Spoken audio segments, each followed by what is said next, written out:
Hello everyone, welcome to SR tutorials. Friends, ఈ వీడియోలో మనం తెలంగాణ గ్రూప్ 2 ఎగ్జామ్కి సంబంధించిన అప్డేట్ అయితే న్యూస్ పేపర్లో పబ్లిష్ అయింది. సో దీని గురించి తెలుసుకుందాం. కఠినంగా గ్రూప్ 2 ప్రశ్నలు అంటూ రావడం జరిగింది. పెద్దవిగా ఉండడంతో సరిపోని సమయం. సెల్ ఫోన్తో పరీక్ష రాస్తూ పట్టుబడ్డ అభ్యర్థి. పరీక్షకు 54% అభ్యర్థులు డుమ్మా. ఆర్ఆర్బీ పరీక్ష ఉండడంతోనే గైర్హాజరు అంటూ ఇచ్చారు మనకు నమస్తే తెలంగాణ పేపర్లో.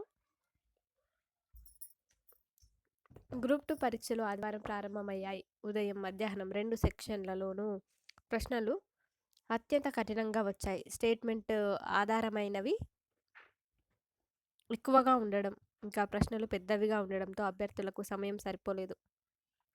జనరల్ స్టడీస్ పేపర్ అత్యంత కఠినంగా ఇచ్చారు. చాలా కాలంగా ప్రిపేర్ అవుతున్న వారు సైతం 150కి 70 నుంచి 90కి పైగా స్కోర్ చేయలేని విధంగా ప్రశ్నలు ఇచ్చారు. పేపర్ 2లో చరిత్రలో ప్రశ్నలు అత్యంత కఠినంగా ఉన్నాయి. జనరల్ స్టడీస్లో తెలంగాణ పాలసీలు, కేంద్ర ప్రభుత్వ విధానాలు, తెలంగాణ అసెంబ్లీ ఎన్నికలు, పలు రాష్ట్రాల్లో అసెంబ్లీ స్థానాలు, ఆస్కార్ చలనచిత్ర అవార్డులపై ప్రశ్నలు వచ్చాయి. ఇంకా గ్రూప్ 2 పరీక్షలు సోమవారం సైతం జరగనున్నాయి. ఉదయం పేపర్ 3, మధ్యాహ్నం పేపర్ 4కు పరీక్షలు జరగనున్నాయంటూ ఇచ్చారు. అభ్యర్థుల అభ్యంతరాలు ఇలా అంటూ కూడా ఇచ్చారు. గ్రాంధిక భాషను వాడడంతో 1కి 2 సార్లు ప్రశ్నలు చదవాల్సి వచ్చింది. జతపరచడం, సరైనవి ఏవి, సరికానివి ఏవి అన్న ప్రశ్నలే అధికంగా ఇవ్వడంతో సమయం సరిపోలేదు. స్టేట్మెంట్లు, క్రోనాలజీ ఆర్డర్కు సంబంధించినటువంటి ప్రశ్నలు ఎక్కువగా ఇచ్చారు. తెలంగాణ చరిత్ర, దేశ చరిత్ర ప్రశ్నలు ఎక్కడి నుంచి వచ్చాయో తెలియక అభ్యర్థులు టెన్షన్ పడ్డారు. ఇంగ్లీష్లో ఇచ్చినటువంటి 20 ప్రశ్నలకు లోతైన పరిజ్ఞానం ఉంటే తప్ప ఆన్సర్ చేయలేని పరిస్థితి అంటూ కూడా ఇచ్చారు. అదేవిధంగా నామమాత్రంగానే సెంటర్ల తనిఖీలు అంటూ ఇచ్చారు.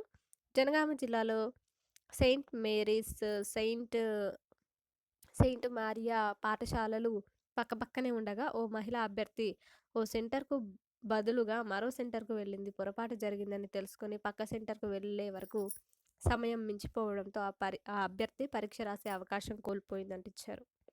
అదేవిధంగా సంగారెడ్డిలో 15 మంది, కరీంనగర్లో 14, సిద్దిపేటలో 12 మంది ఆలస్యంగా రావడంతో అనుమతించలేదు. సికింద్రాబాద్ పీజీ కాలేజీ వద్ద ఓ మహిళా అభ్యర్థి ఆలస్యంగా చేరుకుంది. అదే సమయంలో టీజీపీఎస్సీ చైర్మన్ బి వెంకటేశం తనిఖీగా రాగా ఆయన్ను వేడుకున్నా కూడా ఫలితం లేకుండా పోయిందంటూ ఇచ్చారు. అదేవిధంగా వికారాబాద్ జిల్లా శ్రీసాయి డెంటల్ కాలేజీ సెంటర్లో ఓ అభ్యర్థి ఫోల్డెడ్ సెల్ ఫోన్తో పరీక్షకు హాజరయ్యాడు. మధ్యలో గుర్తించినటువంటి అధికారులు అభ్యర్థిని పోలీసులకు అప్పగించి మాల్ ప్రాక్టీస్ కేసు నమోదు చేశారంటూ ఇచ్చారు. అదేవిధంగా 46% మాత్రమే హాజరైనట్లుగా కూడా అయితే ఇచ్చారనమాట. Paper 1 general studies and general ఎబిలిటీస్కు 46.75%, పేపర్ 2 పాలిటీ, హిస్టరీ, సోషియో కల్చర్కు 46.30% మంది మాత్రమే హాజరయ్యారు. ఈ పరీక్షకు 5,51,855 మంది దరఖాస్తు చేసుకున్నారు. వీరిలో పేపర్ 1ను 2,57,981 మంది, పేపర్ 2ను 2,55,490 మంది రాశారు. గతానికి భిన్నంగా పేపర్ 2 పరీక్ష రాసేందుకు అభ్యర్థులు నిరాసక్తత కనబర్చారంటూ ఇచ్చారు. ఇంకా నెక్స్ట్ అప్డేట్ చూస్తే కన్నీరు తెప్పించిన గ్రూప్ 2 పరీక్షలకు హాజరు కాని అభ్యర్థులు సగం పైనే. నిమిషం ఆలస్యమైన నో ఎంట్రీ. ఆవేదనతో వెనుదిరిగిన అభ్యర్థులు. ముందే వచ్చిన పరీక్ష రాయలేకపోయిన ఓ బాలింత అంటూ కూడా రావడం అయితే జరిగింది.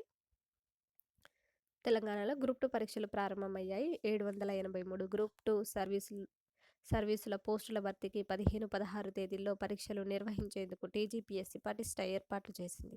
ఈ మేరకు ఆదివారం ఉదయం 10 గంటలకు తొలి పరీక్ష ప్రారంభమైంది. పరీక్షకు గంట ముందుగానే ఎగ్జామ్ సెంటర్కు రావాలని టీజీపీఎస్సీ సూచించింది. అలాగే 9:30 గంటల తర్వాత గేట్లు క్లోజ్ చేస్తామని తెలిపింది. దీంతో చాలామంది అభ్యర్థులు సమయానికి సెంటర్కు చేరుకున్నారు. అయినా కూడా కొన్ని చోట్ల అభ్యర్థులు ఆలస్యంగా పరీక్షా కేంద్రానికి వచ్చారు. నిమిషం నిబంధన మేరకు వారిని సిబ్బంది ఎగ్జామ్ హాల్లోకి అనుమతించలేదు. దీంతో కన్నీళ్లతోనే వారు వెనుదిరిగారు. బేగంపేటలోని మహిళా డిగ్రీ కాలేజీలో గ్రూప్ 2 పరీక్ష నిర్వహణను టీజీపీఎస్సీ చైర్మన్ బుర్రా వెంకటేశం పరిశీలించారు. గ్రూప్ 2 పరీక్షకు ప్రతిష్టాత్మకంగా ఏర్పాట్లు చేశామని ఈ సందర్భంగా బుర్రా వెంకటేశం తెలిపారు. చాలా ఏళ్ల తర్వాత గ్రూప్ 2 పరీక్ష జరుగుతుందని అభ్యర్థులు ఆందోళన లేకుండా పరీక్ష రాయాలని సూచించారు. గ్రూప్ 3 కంటే ఎక్కువ శాతం మంది ఈ పరీక్షకు హాజరవుతారని పేర్కొన్నారు. కానీ గ్రూప్ 2 పరీక్షలకు సగానికి పైగా అభ్యర్థులు హాజరు కాలేదు.